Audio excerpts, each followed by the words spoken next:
ouvintes, meus santos e minhas santas, nunca mais tinha convidado eles dessa forma.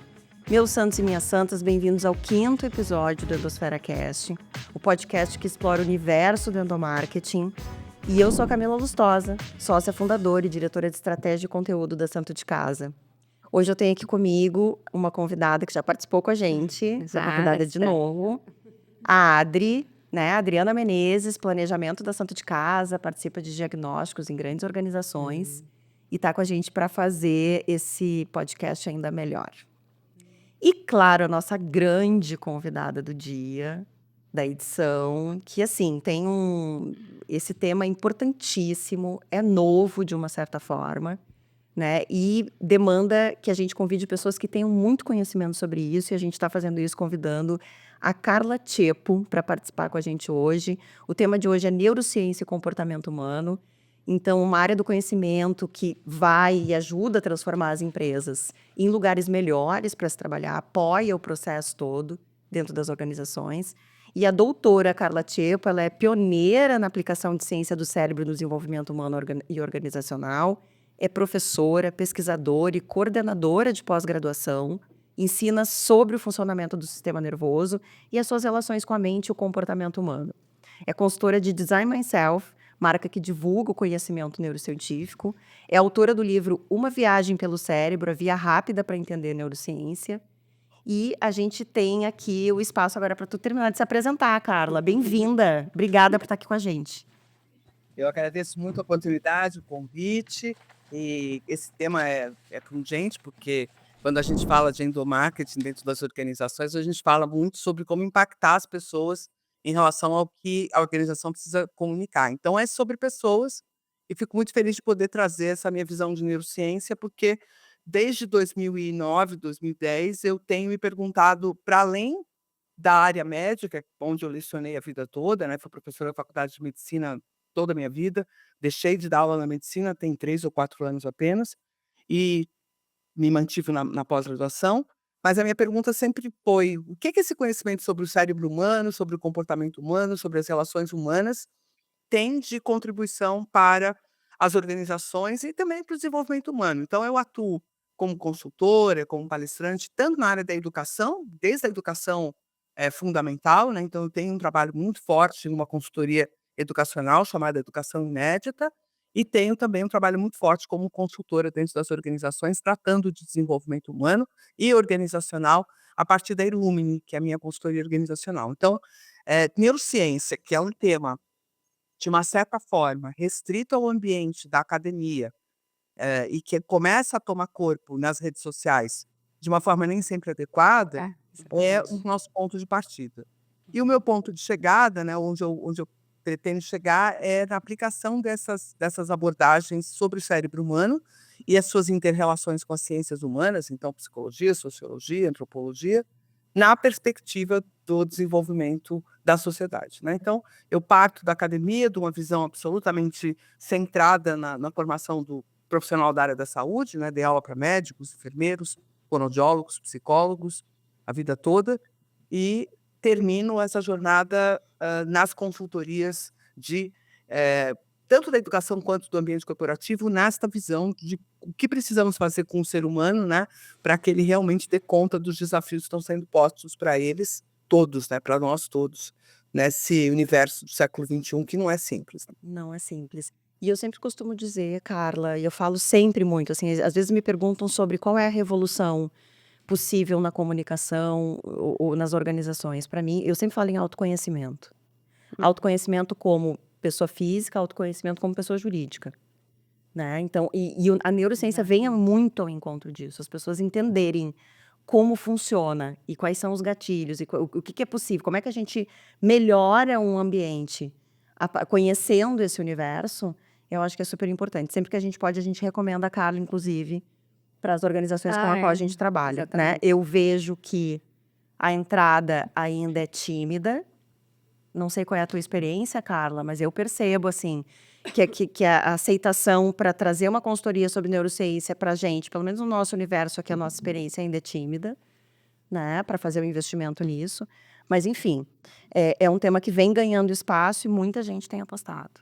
né? Eu acho que a gente tem um problema aí no tema que você está trazendo, que é uma certa padronização e nivelamento por baixo desse profissional que atua nas organizações levando neurociência, porque, especialmente, né, a partir da iniciativa da PUC do Rio Grande do Sul, teve uma formação muito grande, muito robusta de profissionais intitulados especialistas em neurociência. Certo.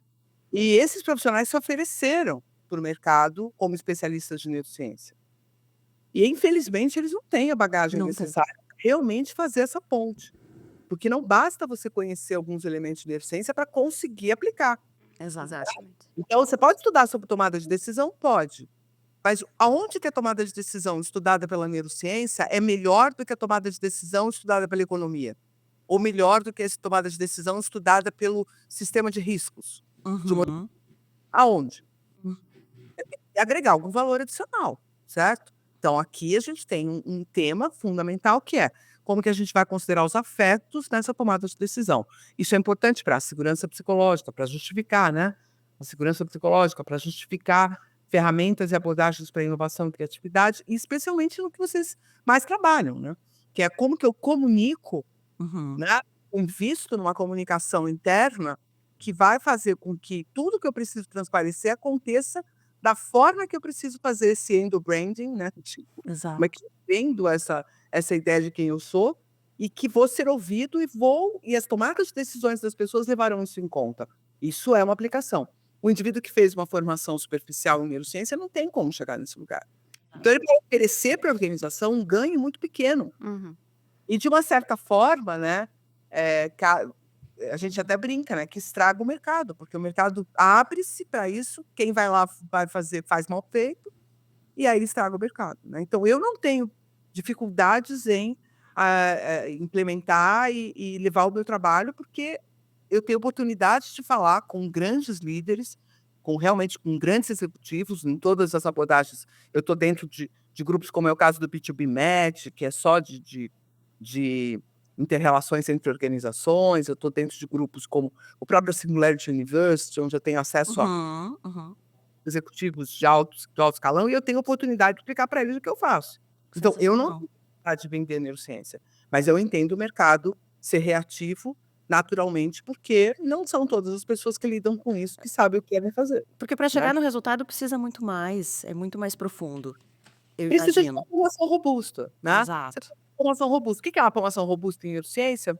Eu aposto em 8, 10 anos de formação para você poder realmente pegar a neurociência como o touro pega na unha ali, sabe? Uhum. Uhum.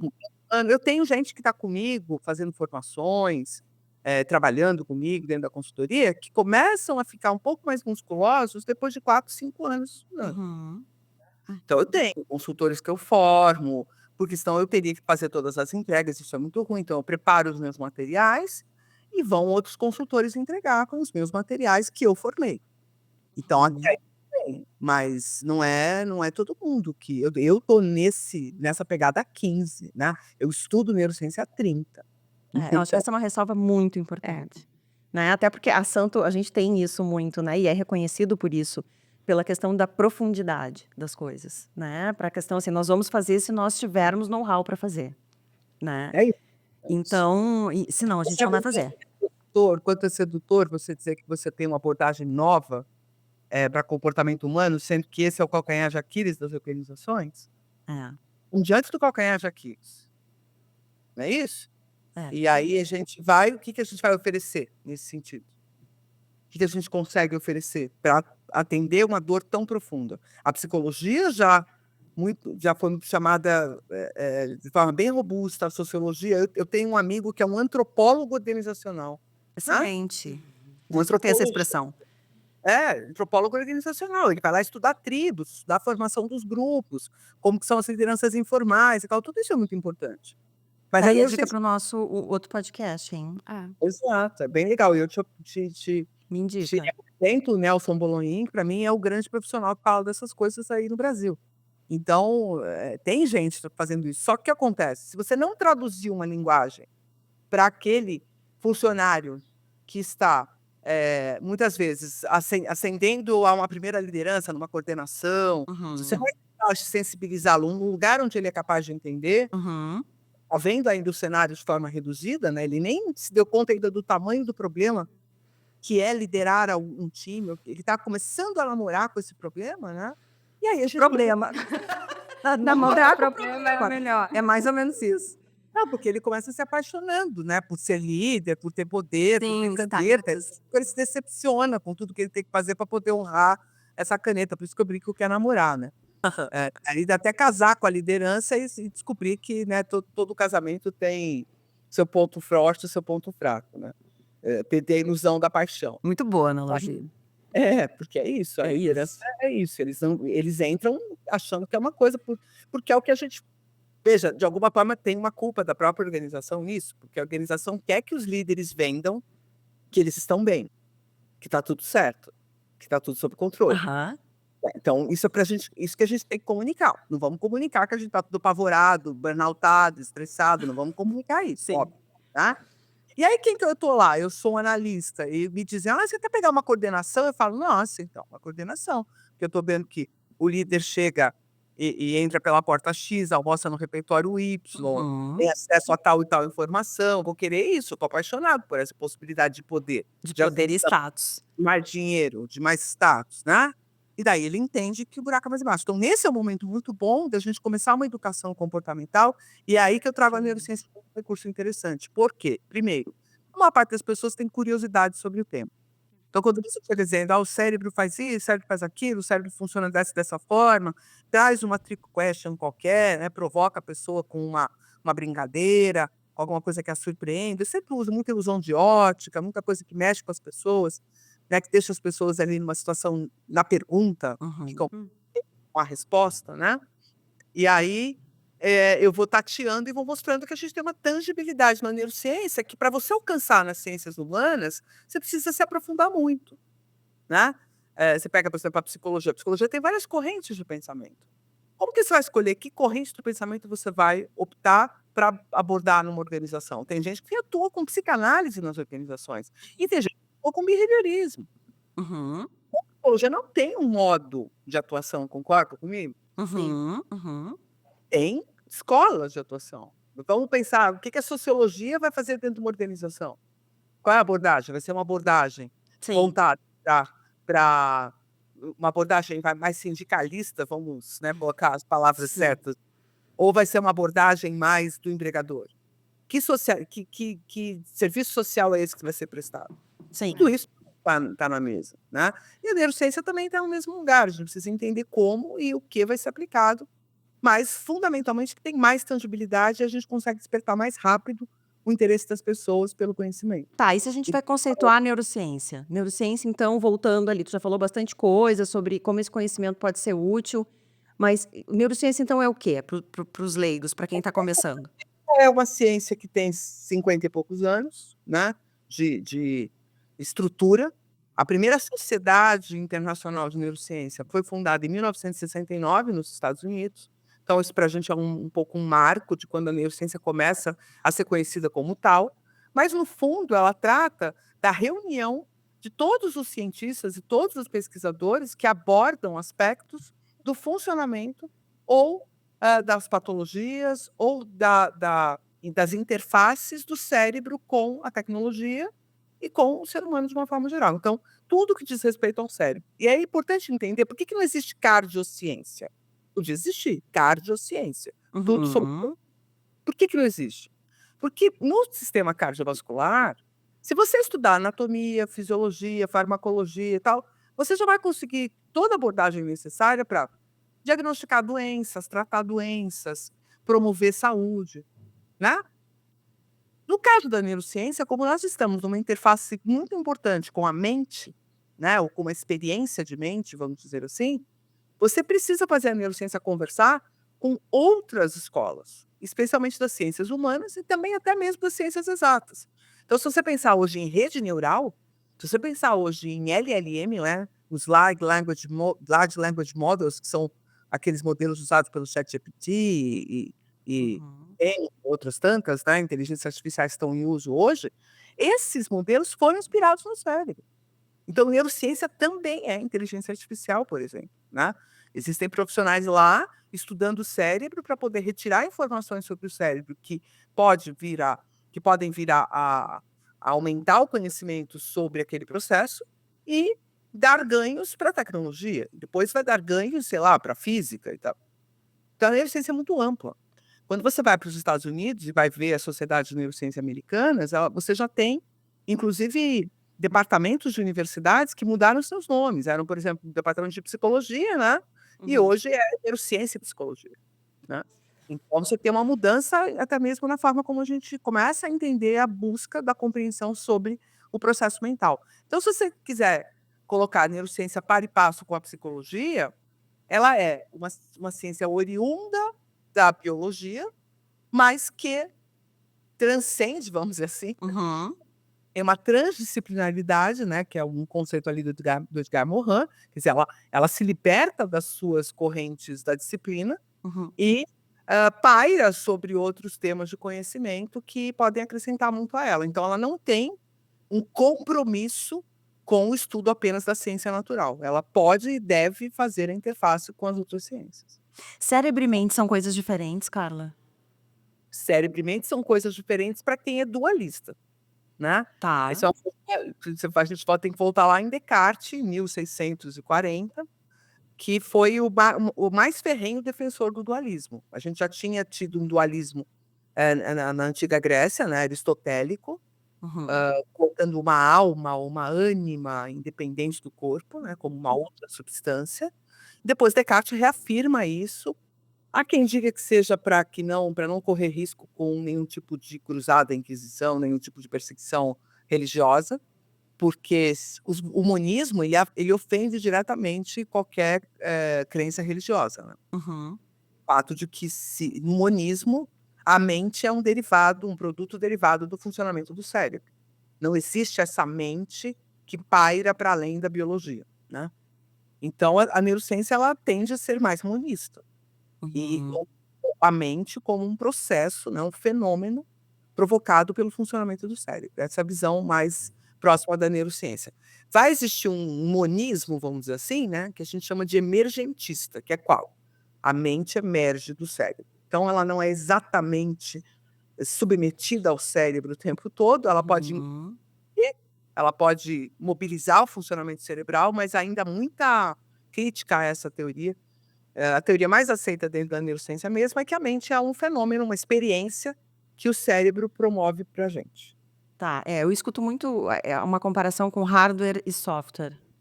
Acho ruim, Acha bem ruim? muito ruim. Escutei muito isso.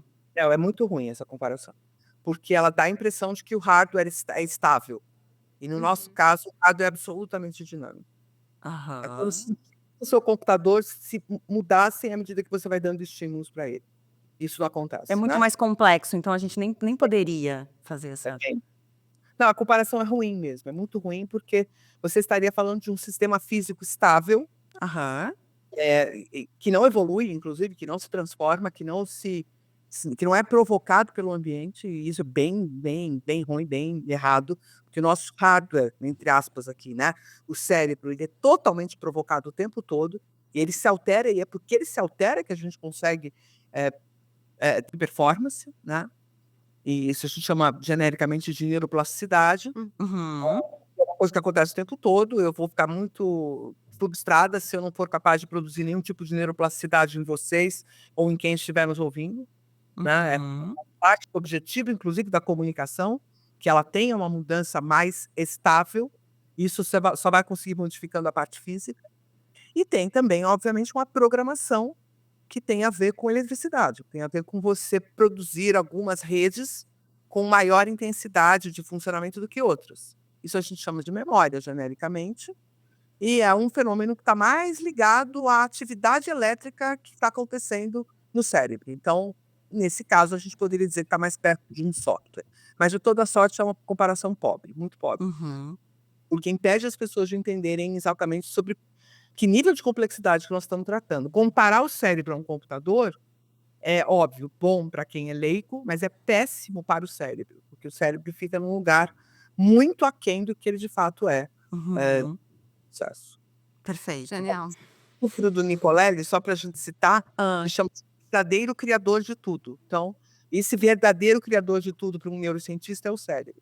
Não dá para comparar isso com um computador, né? Genial. Não, não tem como. Vai muito além disso. De que maneira quando a gente fala de neurociência, a gente lembra muito de tomada de decisão, né, Carla? Então a gente trabalha muito com isso dentro das organizações. A gente fala, por exemplo, na Santo, que a menor fração da estratégia é a tomada de decisão de uma empresa, é a tomada de decisão de um colaborador, lá na ponta, ou em qualquer lugar, né. E a gente sabe que isso tem a ver com comunicação, né, com conhecimento, com informação, mas tem a ver com uma série de outras coisas também.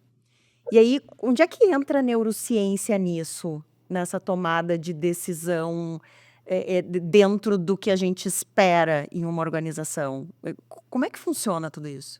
Eu vou responder tua pergunta com uma brincadeira. Eu vou dizer assim, aonde não entra a neurociência, É mais fácil. não tem É por isso que a Carla tá aqui, tá? Ela desconstrói tudo, então é isso. não é esse veja, você pontuou muito bem, porque quando a gente está falando de tomada de decisão, nós não estamos falando de uma declaração, certo? Eu não estou dizendo que eu vou: "Ah, então eu vou fazer tal coisa", isso é uma declaração. Ela pode ou não surtir, né, uma atitude a partir dela.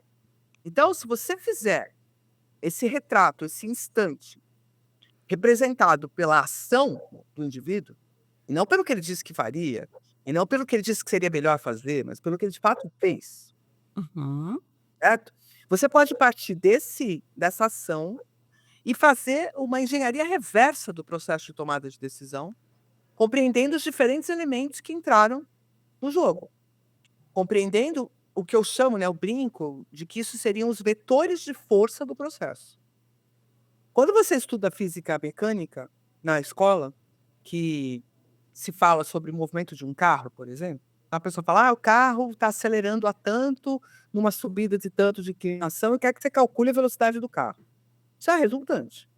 Uhum. Uhum. Para eu calcular essa resultante, eu vou ter que considerar qual o peso desse carro, qual é a massa, na verdade, né, se tiver alguém que sabe física aqui já vai pilhar a professora, tem que saber a massa, tenho que saber se ele está ou não submetido à força da gravidade, se, tem atrito, se tem resistência do ar, se tem aceleração, quanto é, se tem potência do motor, quanto é, tudo isso, né. Todos esses elementos são vetores de força. Uhum. O movimento do carro é a resultante. Uhum. Ou agora para o nosso problema. O indivíduo está sujeito a uma porção de forças.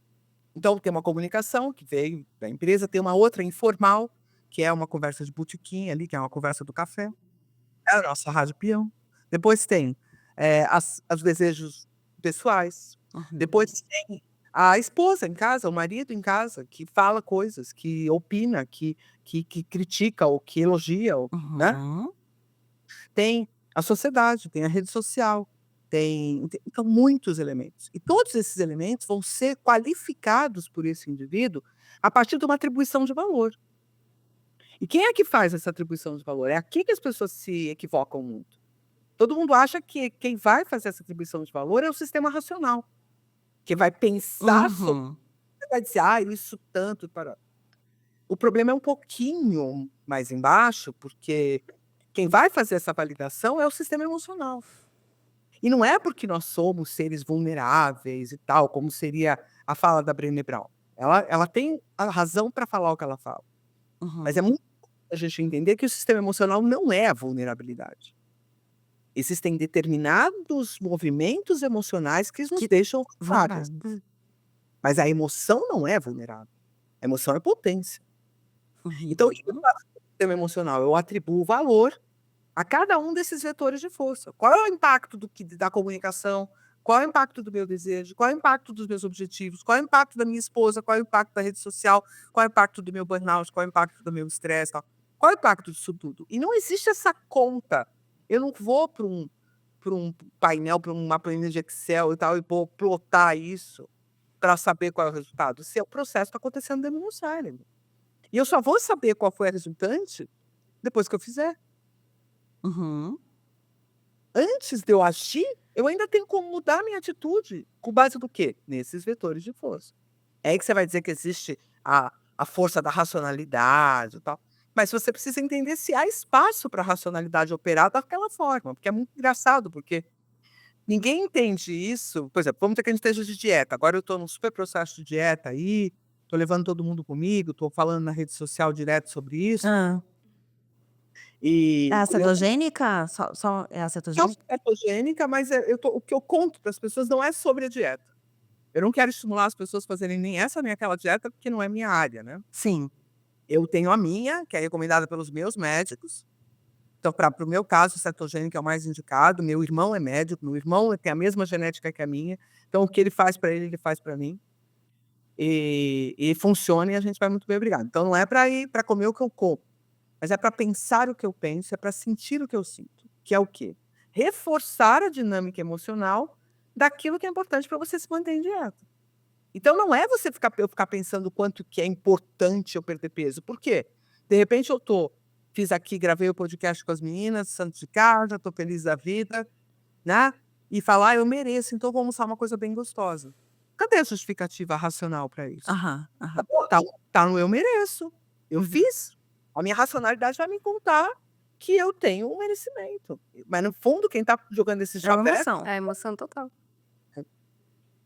meu lado emocional que foi lá no sistema racional e passou um chaveco nele, falou: "Olha, veja bem, fizemos tanto hoje, por que não?", né.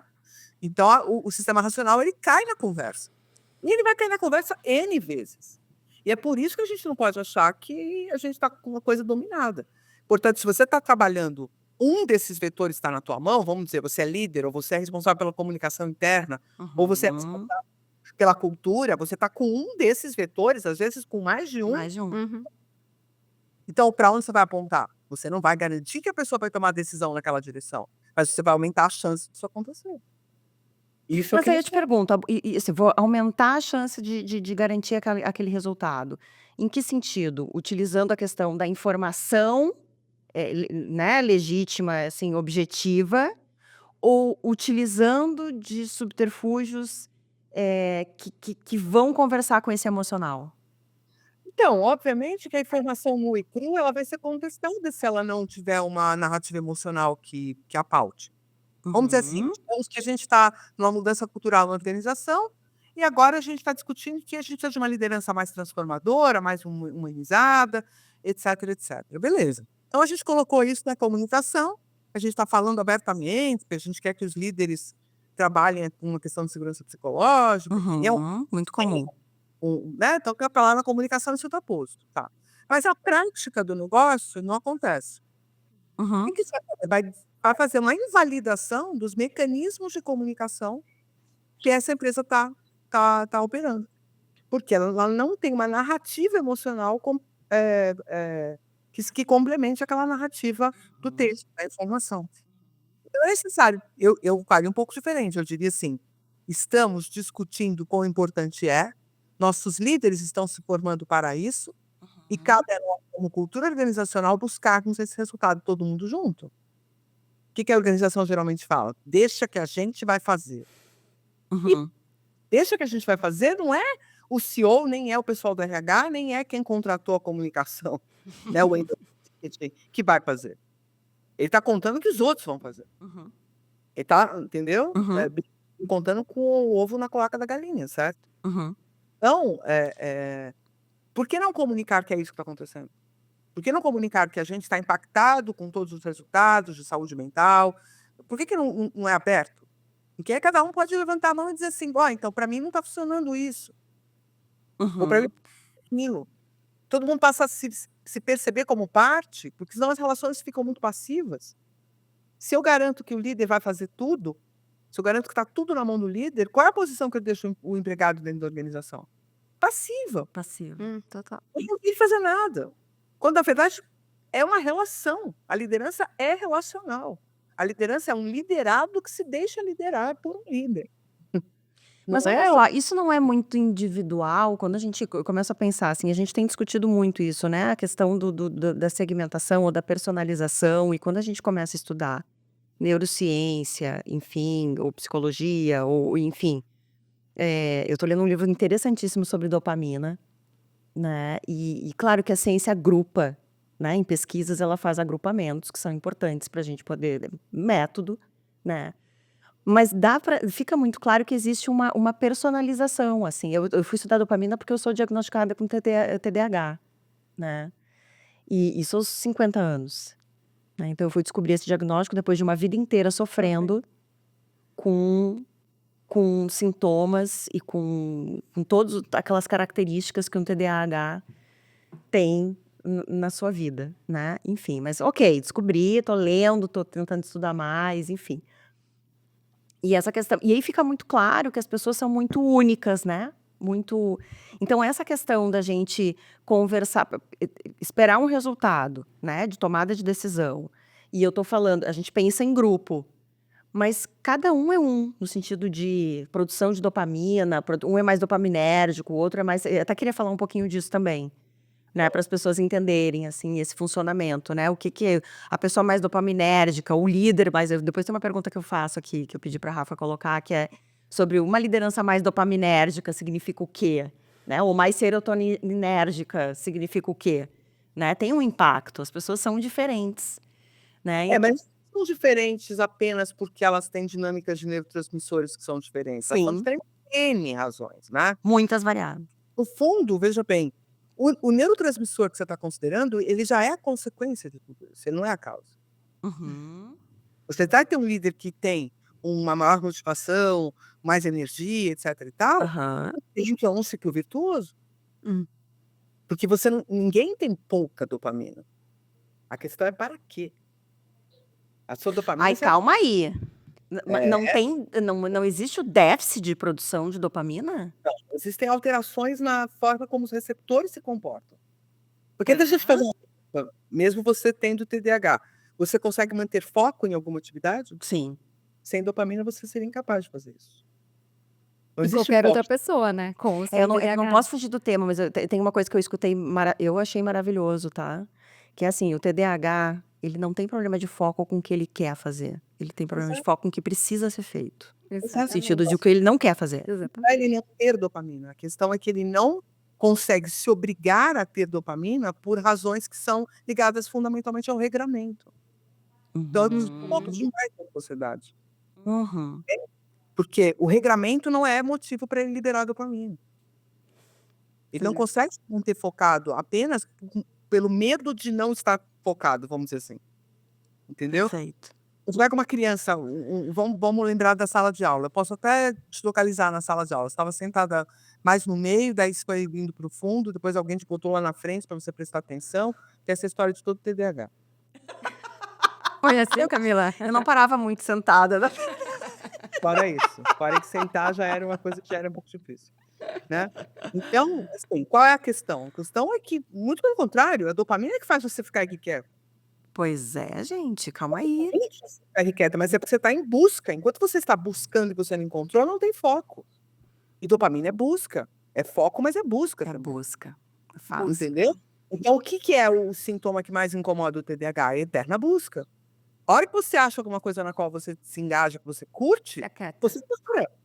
A gente para, não, e entra em flow, inclusive. Exato. Qual é a diferença? Uma criança que é muito afeita ao regramento, quer dizer, ela quer saber o que ela deve fazer para ser amada, né, ela fica Uhum. procurando isso, o regramento é a fonte de dopamina dela.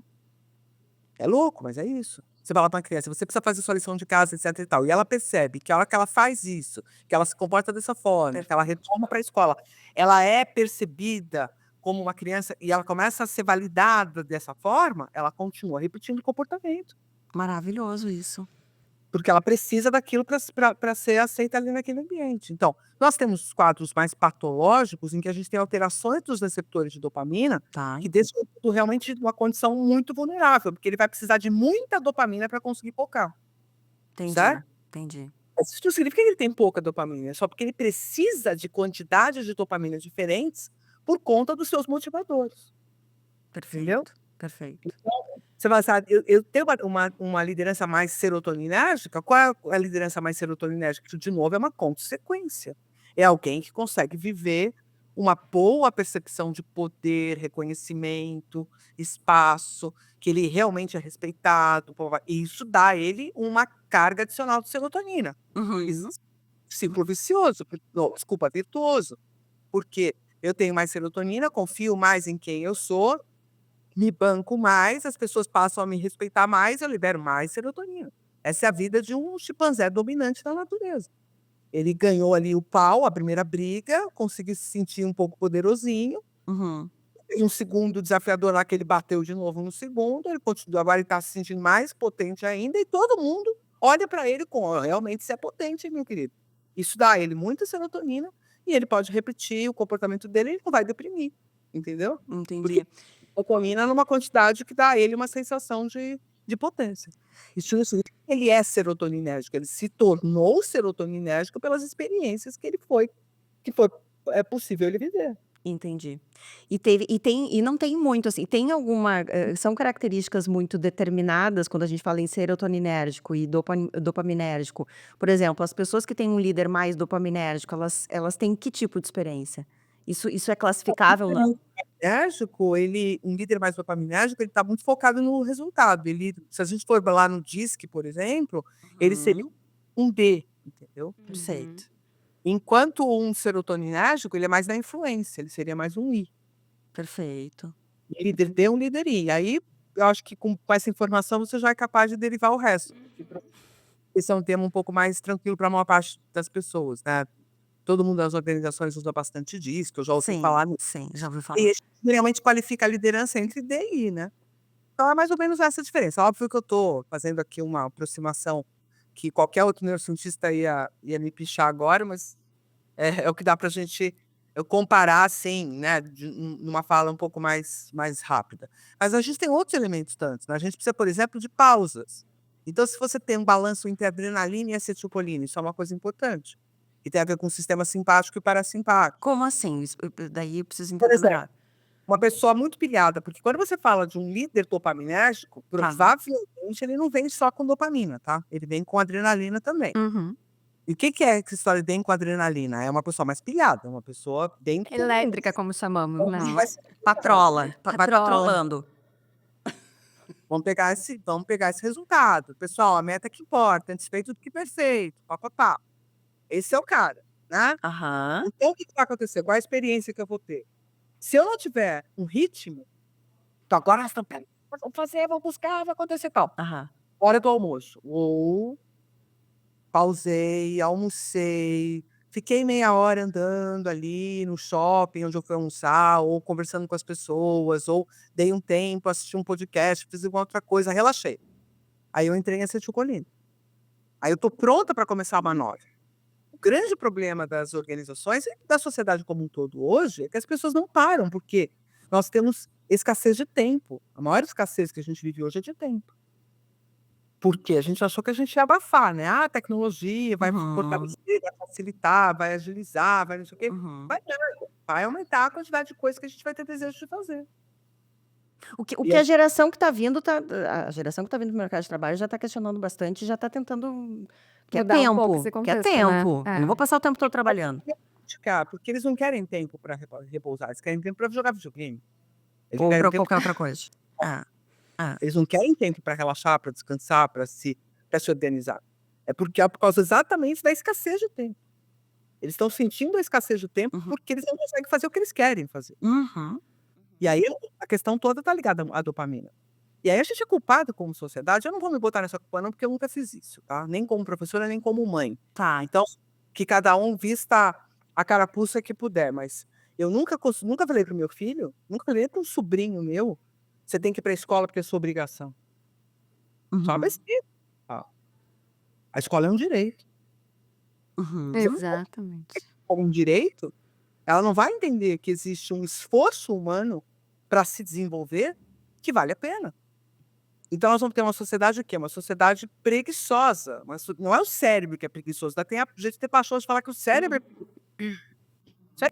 preguiçoso. É preguiçoso é o ser humano e a sociedade humana, que começam a pôr valor, e aí vamos voltar para a atribuição de valência, a gente não consegue fugir desse lugar, que faz com que estar no sofá vendo uma série seja muito mais gostoso do que estar aprendendo algum conteúdo ou estar se desenvolvendo de alguma forma. Mas muito, né? Quilometricamente diferente. Então, como é que você vai fazer escolhas? Né? De se desenvolver, vai ficar sempre. A escolha pelo desenvolvimento é uma escolha de sacrifício. E dói, né? Sacrifício dói, você não consegue Dói. ter muito tempo no sacrifício. Mas na tua visão, como é que muda isso? Tranquilo, escola é um direito. As crianças pequenininhos sabem.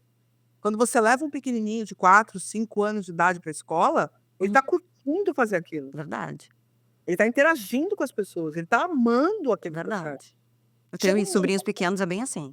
focado, sentado, e manda ele ficar escrevendo até a mão doer, e manda ele ficar fazendo conta até o cérebro dar pau, e manda ele reconhecer letra na raça. Não é assim, não precisa. Não precisa, a gente não precisa partir para isso. E por que que a educação foi para esse lugar? Para tentar garantir alguma coisa por conta da enorme quantidade de transtornos que foram surgindo, e em consequência da própria sociedade. Sociedade. É um ouroboros, é uma cobra comendo o próprio rabo. Não tem como a gente fugir desse ciclo, se a gente não quebrar ele em algum lugar. E eu acho que a quebra desse ciclo está no fundamental. Inclusive, pessoal, nesse exato momento, né, entrei com um processo para licenciar uma escola de educação infantil, que eu vou começar a botar minha mão nessa camburra. Vai Já bombar. influenciar a formação de professores, já tentei influenciar o governo, Então. estados, cidades. Não consegui, então eu mesma vou fazer. Do meu jeito. Então, eu ia dizer que o segredo está na formação de profissionais e pais, e para a gente poder transformar Mudar esse contexto. trazer esse conhecimento e essa noção para todos os Olha, profissionais. vocês podem achar que é muito, quem sabe, muito de esquerda para uma conversa corporativa, mas existe uma crítica ao capitalismo em que é necessário produzir escassez. É necessário fazer com que as pessoas tenham o desejo de comprar, o desejo de aliviar-se. Então não é da sociedade, no seu trabalho, no seu dia a dia, nas relações humanas, se satisfazer. Uhum, Existe necessidade de plantar na gente uma insatisfação, para que a uhum. gente não tenha satisfação pelo consumo, pelo serviço, pelo entretenimento, Entendo né? perfeitamente. Sim, porque a satisfação é para o sistema, né? Não para as pessoas. Eu nem diria que isso é uma constatação, isso não é nem uma declaração de esquerda, é um Um fato. Então, É um fato. óbvio, a gente encosta em lugares que a gente, qual é a solução para isso? Eu acho que é aumentar a consciência das pessoas sobre o que elas realmente precisam. Eu não sou contra o conforto, muito pelo contrário, que as pessoas vão começar, não, é comunista de iPhone. Não, não tem nenhum problema com conforto, com consumo, só que eu preciso saber que eu não preciso disso para me satisfazer. E mais do que isso, que eu preciso de relações humanas, que eu preciso de desenvolvimento humano, para que essa minha vida de satisfação não seja um eterno ir e vir em direção ao tédio, que é o que a gente está Uhum, hoje. A gente uhum. vai para o tédio para sentir a necessidade e vai lá no Netflix para ficar rodando o streaming para conseguir alcançar algum tipo de satisfação. Então, mas vamos combinar, dentro das organizações, tem espaço para o tédio? Porque essa galera trabalha, o que a gente Não ainda tem. vê, né, horrores. Por quê? Aí também tem uma crítica a todo o sistema, da forma como a gente organiza o trabalho, porque a gente tem muito retrabalho, a gente tem muito trabalho que não precisa ser feito, a gente tem Uhum, processo que poderia ter sido trocado por um algoritmo. Desperdícios, Então, né? a gente está dando um monte de instrumentos para as pessoas, para a vida pessoal delas, assistentes pessoais, Alexas, não sei o quê, não sei o quê, não sei o quê, e as organizações com freio de mão puxado para incorporar a tecnologia, uhum, uhum. entendeu? Eu moro no interior e aqui ainda passa o óleo do gás, viu, meninas? Isso é uma coisa que Na minha casa também, eu tô numa capital. Então, tu imagina onde eu tô no sul, né? O sul as coisas são um pouco mais devagar. É. Então, de gás. Então, se vocês estiverem ouvindo a com a campanha do óleo do musiquinha. gás, E com a musiquinha, tem musiquinha? tem Tem. fundi. Tem. E no Rio tem funk. Quase tive um troço quando eu vi que o homem do gás tem Embalado um por funk, embalado por um funk.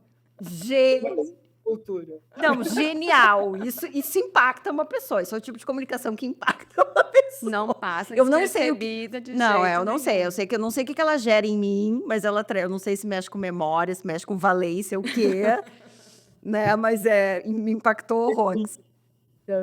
Então, mas eu acho que há espaço para que a gente construa relações mais significativas nas organizações. A gente quer falar de propósito, quer falar de envolver as pessoas com um processo, falar para elas sobre qual é o papel que elas executam, só que a gente não oferece isso para elas. A gente quer o propósito para fora da organização. Quando se você oferecesse, especialmente no endomarketing, uma boa conversa sobre como nós vamos viver melhor aqui dentro, Uhum. e não um papo do tipo, isso aqui é o sacrifício que a gente tem que fazer para poder viver melhor lá fora. Uhum. Não, mas A sendo que o conversa presente sendo que a experiência tem que ser boa aqui, agora, né? Principalmente porque eu passo muito tempo aqui Não, eu ia dentro dizer agora, é ainda. exatamente isso, né? Porque se não for prazeroso estar no trabalho, que a gente passa no mínimo aí 8 horas como referência, qual é o sentido disso? e assim, não pegar referência de prazer lá naquela referência do stream do Netflix, entendeu? Não, exato. Ou no entretenimento, ou no churrasco na laje, porque não é essa a referência de prazer que a gente precisa levar para o trabalho.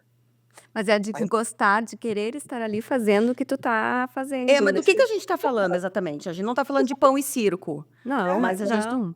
pessoas, do que você está produzindo, dos desafios que caem na sua mesa, das conquistas que você consegue elaborar. Porque se você percebe isso, você começa a querer se desenvolver. Você começa a querer ter mais musculatura para Uhum. resolver os problemas, né? E Mas qual é a chance de uma pessoa realmente fazer academia e ficar forte? uhum. É Ela tu realmente perceber o benefício disso. não, e inclusive, imagina se você, por exemplo, disser: "Olha, precisamos carregar essas caixas", você vai lá e fala: "Eu não tenho pra onde carregar essa caixa". Falou: "Mas se você carregar bastante, você vai chegar a carregar bem essas caixas, você vai se desenvolver para isso".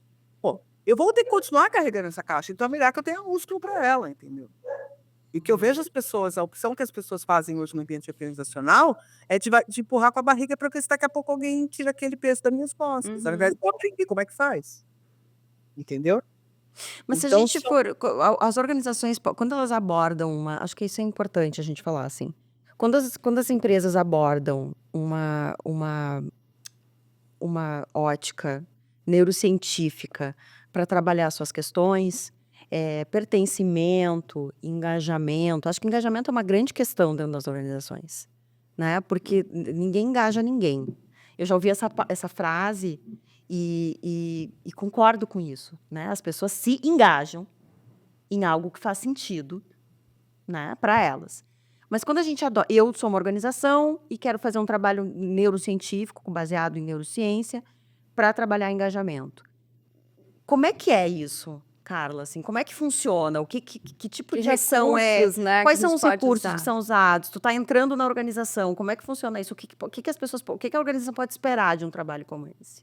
Ah, sim. Primeiro a gente vai setar com muito cuidado o que eu chamo da intenção genuína, né, que é para que lado que eu gostaria que a minha resultante estivesse apontada, mesmo. Não o que Mesmo eu de acho, verdade. não o que Pessoal, eu acho. mesmo de verdade. Genuinamente. Vamos lá, porque discurso e prática ainda é diferente. E às vezes eu tenho que declarar que a minha intenção genuína é ficar rico, tá. Não é fácil, porque as pessoas são muito católicas, muito religiosas. Uhum. E tu não escuta esse discurso, tá, Carla? Isso não ninguém admite isso. Não, Estamos aqui sim.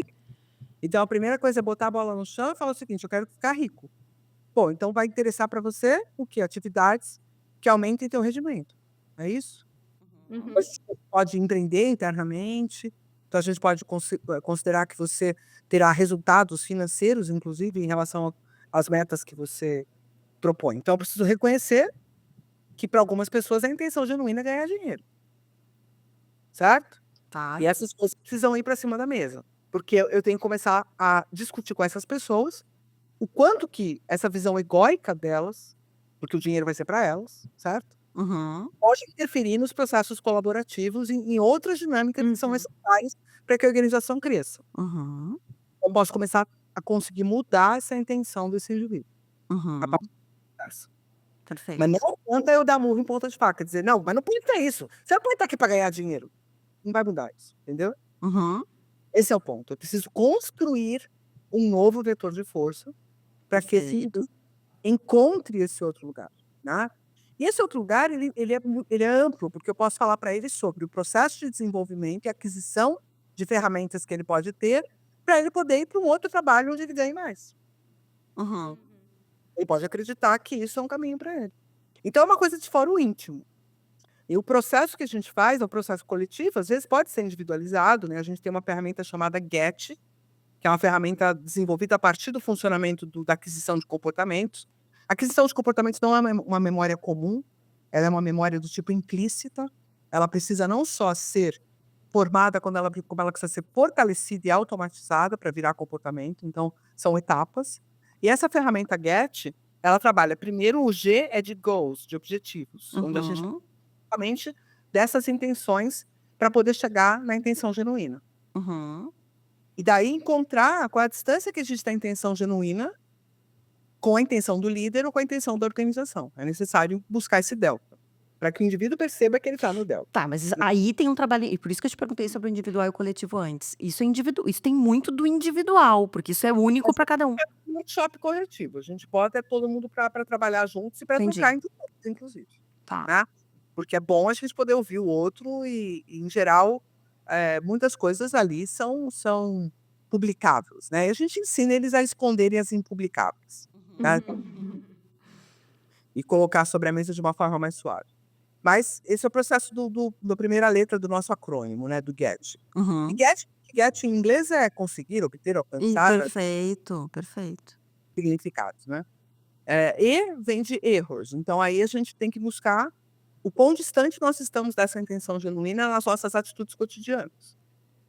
E trabalhar sobre o erro. Então aí tem todo um ferramental para trabalhar sobre esse erro, para ir aproximando cada vez mais o comportamento dessa lógica da intencionalidade genuína.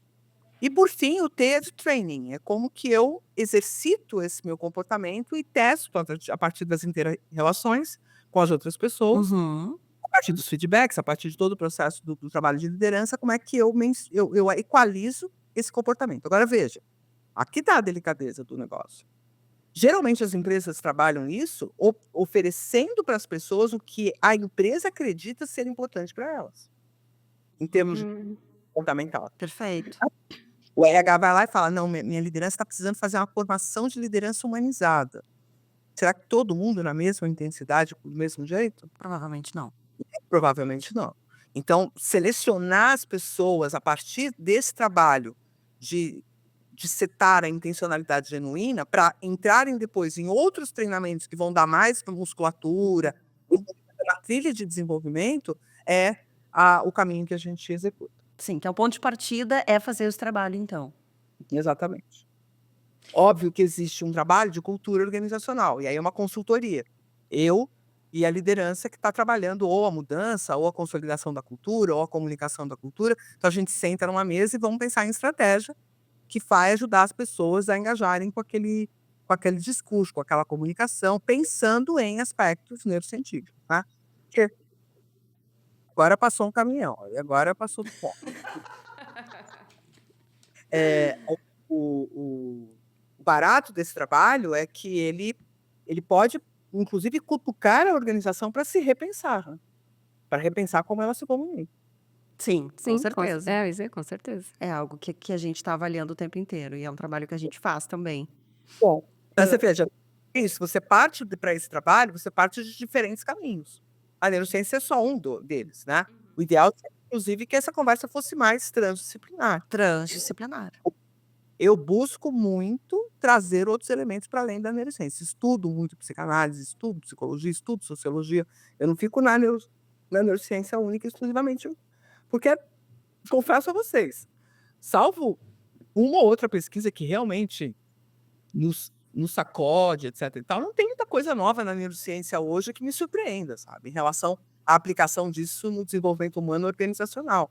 Porque o que a gente já sabe que é, assim, bem básico, já pode revolucionar a empresa, entendeu.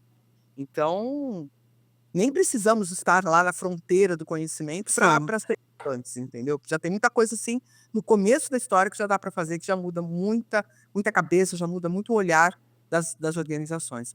Eu tenho um trabalho muito eficiente ali, junto ao pessoal da Singularity University, Uhum. ando dentro do executive program, né, do programa executivo deles aqui no Brasil, Uhum. é esse pensamento. E, de fato, isso muda a forma como a pessoa está entendendo o problema. Uhum. Para além da gente fazer alguma coisa, é a própria compreensão do Do problema que é problema. Que é imprescindível, né, que é uma etapa importantíssima, essa compreensão do problema. Eu ia te perguntar, a gente estava conversando sobre, cultura organizacional na última gravação, e a gente falou muito sobre as meninas que estavam participando trouxeram muito a questão das relações, dos relacionamentos. E eu acho que relações tem a ver com... Numa outra entrevista que a gente fez contigo, a gente falou muito sobre valências positivas, né? Que né? Provocar valências positivas, né? Queria que tu falasse um pouquinho sobre isso para os nossos ouvintes, assim. O que é isso e qual o poder disso? Eu acho que isso tem a ver com relações humanas também. Total. Bom, a gente hoje tem um aspecto bem interessante, estudado profundamente dentro da neurociência, que é a construção da confiança, né? Vínculos de confiança. E os números para as organizações dos vínculos de confiança são assustadores, né? 75% de mais produtividade em times que confiam entre si. E confiar não é exatamente aquela questão dos afetos, né? Eu não preciso amar para confiar, eu não preciso empatizar no sentido de... Não é nem empatizar, ou simpatizar, a palavra Sim, sim. com a pessoa para ter confiança. Tá? Eu posso ter uma pessoa que age diferente do que eu penso, etc e tal, mas ela me passa confiança. Confiança. Os acordos são cumpridos, o que ela fala é algo que você pode escrever, o que ela faz é no sentido do que o discurso dela apresenta, né? Então, coerência, transparência, comunicação, transferência de responsabilidade, são coisas que a liderança pode usar para produzir essa confiança. Esse trabalho é um trabalho muito interessante do Paul Zek, Dr. Love, né? A gente brinca com ele que, como ele trabalha com ocitocina, e a ocitocina tem a ver com vínculo de afeto e tal, mãe e filho, né? Parental e tal. A gente brinca que ele é o Dr. Love, mas ele não gosta do apelido, não. Mas ele trabalha fundamentalmente com produção de confiança dentro das organizações. Ele fez um trabalho lindo que ele associou a medida de ocitocinas, quanto de ocitocina a gente está liberando, ou está numa determinada situação, e o nível de vínculo e confiança dentro das organizações. Trabalho de pesquisa mesmo, coletando dados biológicos ali dentro da organização. E o resultado é brilhante, assim, mostrando que os times que conseguem produzir esse tipo de vínculo é muito mais. Agora, eu estou estudando um pouco mais, me aprofundando, e aqui vai ser só um chute, tá, gente? Agora eu não tenho dado ainda para me embasar.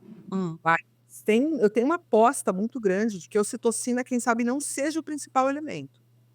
Eu ando apostando muito em um outro hormônio chamado vasopressina, muito parecida com a ocitocina do ponto de vista químico, é uma diferença sutil, porque tanto a ocitocina quanto a vasopressina são proteínas. A diferença entre elas são 3 aminoácidos apenas. Elas são formadas por 11 aminoácidos e tem 3 aminoácidos que são diferentes. Os outros 8 se mantêm. Então, essa vasopressina, ela é um pouco diferente na dinâmica funcional dela, mas ela é muito liberada, gente, em condições de hemorragia. Uma coisa tem a ver com a outra, Carla. Então, lá na medicina, a gente conhece a vasopressina como um hormônio que ajuda a regular a pressão arterial e batimento cardíaco quando a gente tem hemorragias importantes. Agora, por que esse hormônio, que é das hemorragias, os vínculos? Aí aqui vai ficar a minha aposta, tá? Provavelmente o vínculo nas organizações também aconteceria se a gente tivesse a percepção de que quando a gente está em sofrimento, ou a gente está sangrando, aí fica aqui, né, um sangramento abstrato. Abstrato. Você tem um companheiro, uma companheira para aquele momento. Entendeu? Provavelmente lá na guerra, quando a gente estava perdendo sangue e quase morrendo, quem nos pegou e nos salvou se tornou o nosso foco de vínculo, entendeu? Sabe aquela coisa da guerra que eu devo minha vida a você e me comprometo com você para sempre?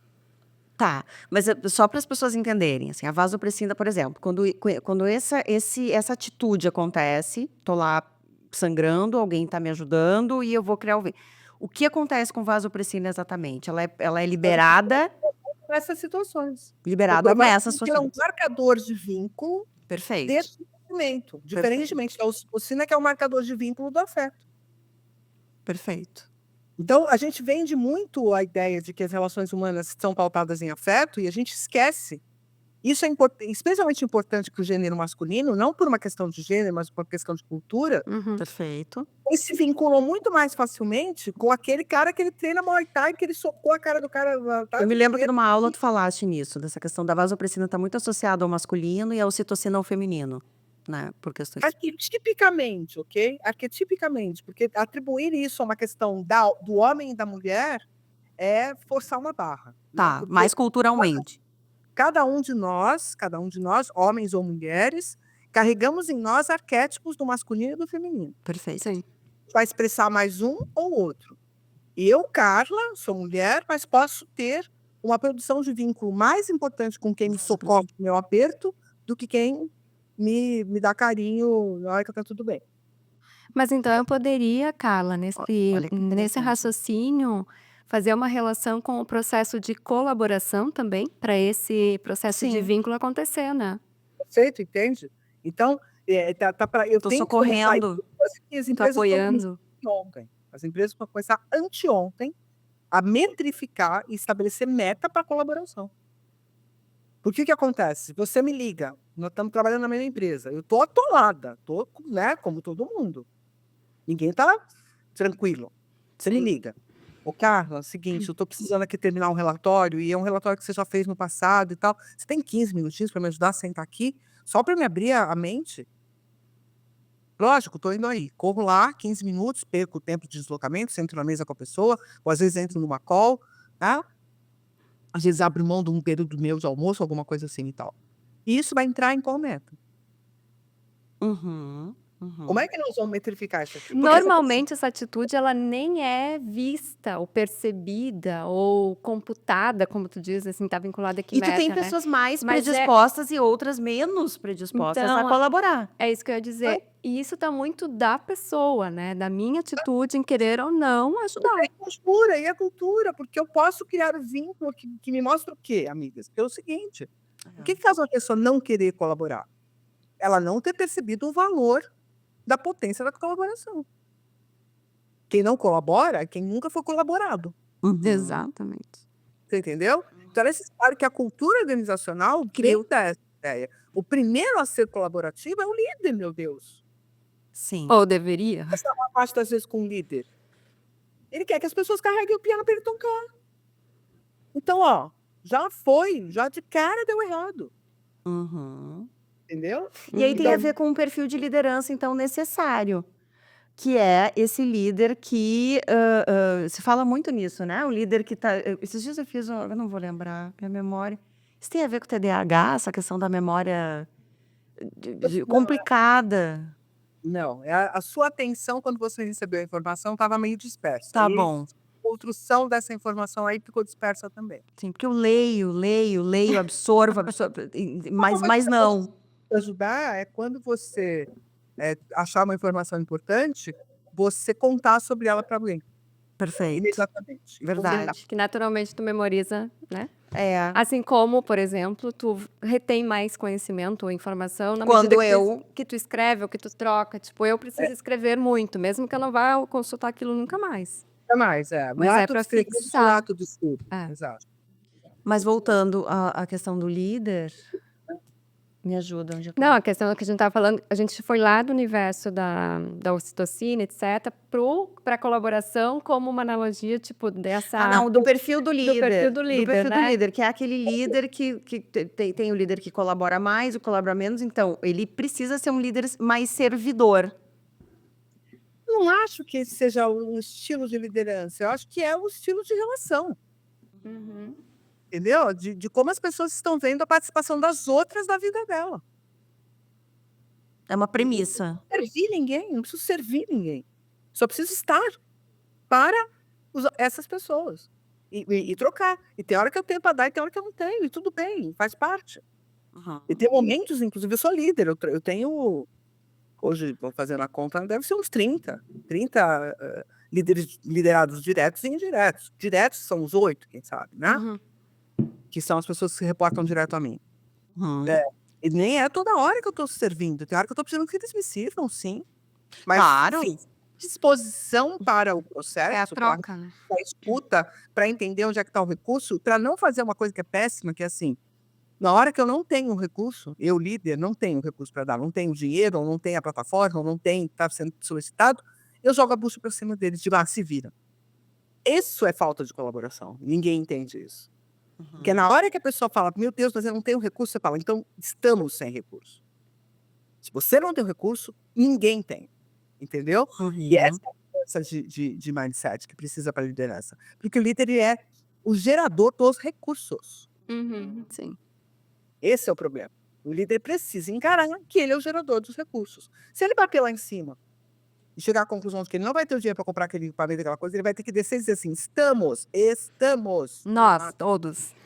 Entendeu? E todos nós juntos vamos dar um jeito de sair desse lugar. E ele é o primeiro a botar a pele dele em risco. Aí nós estamos falando de uma atitude colaborativa. Porque até esse lugar é para inglês ver. Quando a gente tem teve um outro episódio que a gente falou muito da importância do diálogo, né, dessas conversas mais diretas, né, que tem a ver com tempo também hoje nas organizações, né, e o remoto é mais um desafio, eu acho que se acopla a esse processo também. Total. Mas a gente falou muito disso, assim. Qual é o impacto de uma interação quando ela é positiva e negativa? Nessas interações necessárias entre líder e liderado, ou entre as pessoas, entre pares, não importa. Mas dessa conversa ter uma conotação mais negativa, né? Se é conduzida de uma forma mais negativa ou positiva. A gente fala muito em comunicação positiva, né? De construir, através do diálogo, as soluções e não destruir qualquer coisa. Enfim. Acho que a primeira coisa que a gente tem que entender é que a gente vai retirar de um processo comunicacional uma valência emocional. E essa valência é o delta entre como eu estava quando eu cheguei e como eu estou saindo agora depois desse papo. Esse é o delta. Então, eu cheguei como? Eu tinha expectativas sobre essa conversa? Eu estava bem brifada sobre o que seria esse papo que a gente vai ter aqui? Eu sabia exatamente onde é que eu queria chegar com essa conversa e se eu chegar lá, eu vou reconhecer que eu cheguei, né? E aí é isso. Aí o líder primeiro precisa setar essa conversa e ele próprio tem as suas expectativas e colocar isso sobre a mesa. Então, olha só, estão tendo essa conversa porque tem essa expectativa em relação ao seu trabalho, em relação à sua emocionalidade, em relação ao que quer que seja, o seu comportamento, o que quer que seja. Eu tenho essa expectativa. Você acha essa expectativa razoável? Você consegue compartilhar dessa expectativa comigo? Porque a primeira coisa que a gente precisa fazer é nivelar as expectativas. Está tendo uma conversa que é para dizer, é Pôncio Pilatos, a comunicação modo Pôncio Pilatos. Você conhece? Não. Lava as mãos, eu falei. Se você não entendeu, o problema é seu. Sim. Entendeu? Sim. E isso acontece muito. E essa responsabilidade não é. Eu copiei todo mundo. Tá, Vai muito além. tá feito. Mas o jogo é você garantir no final que a mensagem foi captada, que o indivíduo tem uma valência emocional razoável para colocar aquilo em prática, que ele tem liberdade para voltar com você se ele mudar de ideia. Só que pouca gente fala. Eu sei que você está tendo apenas uma primeira impressão sobre esse nosso papo. A porta aberta para você voltar a esse tema. Tão logo você precise. Sim. Só vai remoer. Ela vai perguntar para outras pessoas. Ela vai pegar outras opiniões. Ela vai voltar mais forte na próxima conversa. E isso é bom, isso não é ruim.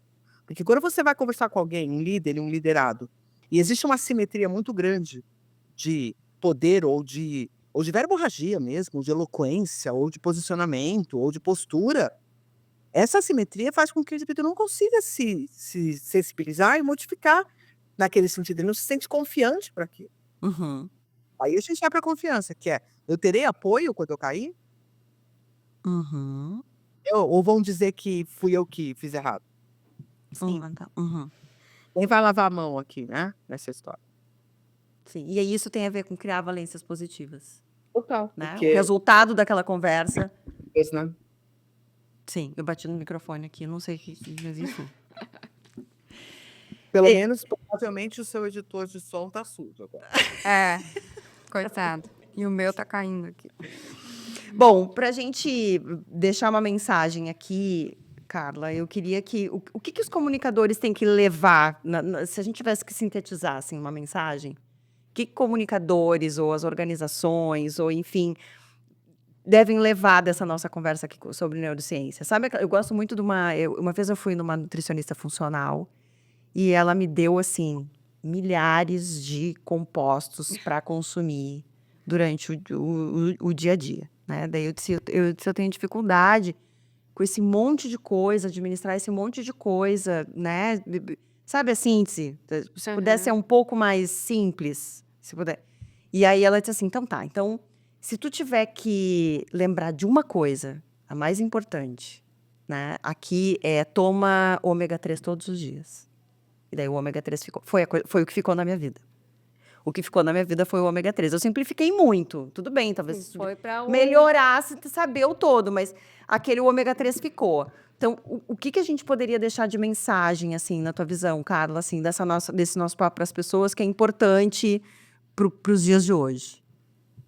É possível que vocês considerem muito romântico da minha parte, mas eu acho que comunicar é produzir esperança. Nossa. É oferecer para as pessoas um caminho para elas realizarem aquilo que elas querem. É oferecer caminho. A comunicação é a forma através do qual os seres humanos oferecem caminhos uns aos outros. Na educação dos pequenos, a gente oferece a oportunidade deles investigarem o mundo que eles estão vivendo. A comunicação dos afetos, dos relacionamentos, oferece a oportunidade das pessoas estarem ou não estarem com quem faz bem a elas. Então, a comunicação amplia a nossa visão e cria a oportunidade dessa esperança. Então, que quem comunique sempre lembre que há algo a ser vendido na comunicação. Isso que está para ser vendido não pode considerar que o outro que está recebendo essa comunicação vai comprar sem questionar. Por isso, esperança. Porque a esperança é o único remédio para que o questionamento aconteça da melhor forma possível. Parece romântico, mas diz respeito a expectativas. O nosso cérebro está o tempo inteiro construindo expectativas e procurando meios através dos quais ele pode atingir essas expectativas. Se a gente acha que é muito difícil, não tem motivação. Mesmo que a gente queira muito.